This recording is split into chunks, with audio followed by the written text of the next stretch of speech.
Salut, c'est Mortom et bienvenue sur le podcast Inside Uranus.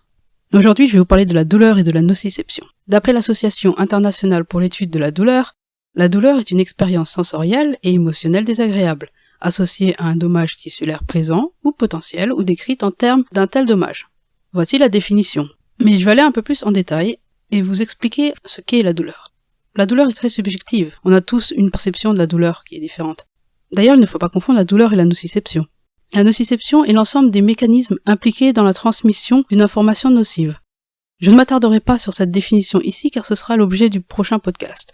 Mais tout ce que vous devez savoir, c'est que le système nociceptif, c'est un système sensoriel qui va détecter un stimulus nocif et va transmettre l'information jusqu'au cerveau. C'est seulement à ce niveau-là qu'il y a potentiellement une perception de la douleur. Et on peut différencier les deux. Par exemple, lors d'une anesthésie générale, on est totalement inconscient. On ne perçoit aucun sens finalement. On peut toujours se faire charcuter une veine, et pourtant on ne sent strictement rien. Le système nociceptif est toujours en train d'être activé, mais on ne le perçoit pas.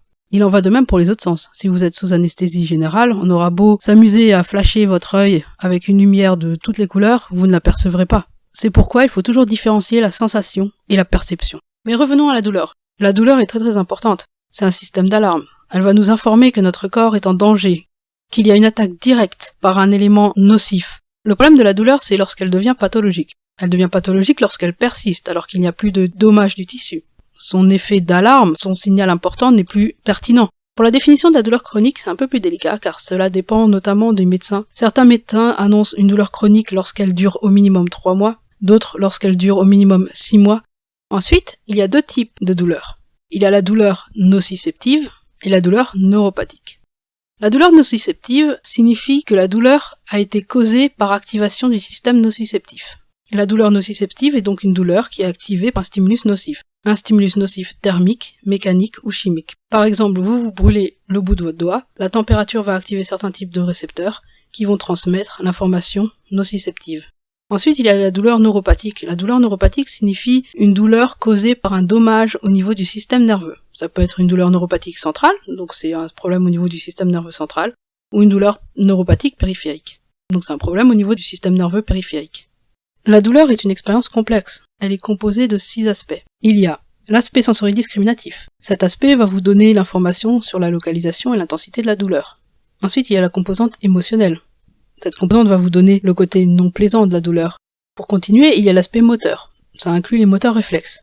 Par exemple, si vous mettez votre main sur une plaque chaude, vous allez avoir un réflexe moteur qui va faire que vous allez retirer automatiquement votre main pour éviter de vous brûler. Ce réflexe moteur a lieu dans la moelle épinière. Vous n'avez pas besoin de votre cerveau pour ça. C'est un réflexe. Vient la composante autonomique qui correspond au système nerveux autonome qui va donner une réponse modifiant le rythme cardiaque, la pression sanguine ou la respiration par exemple. Puis il y a la composante cognitive qui implique différentes choses, comme par exemple la mémoire des précédentes douleurs, des précédentes situations de douleur. Elle implique aussi le côté catastrophique, ou alors le côté distraction. Enfin, il y a l'aspect psychologique qui correspond à la personnalité et l'environnement social de la personne qui peut affecter la perception de la douleur. Voilà, je viens de vous donner la définition de la douleur, ses différents types, mais aussi ses différentes composantes. Ainsi, j'espère vous avoir donné les clés pour comprendre ce qu'est la douleur, pourquoi est-ce qu'elle est subjective, et pourquoi nous percevons tous la douleur différemment. Merci de m'avoir écouté. À la prochaine!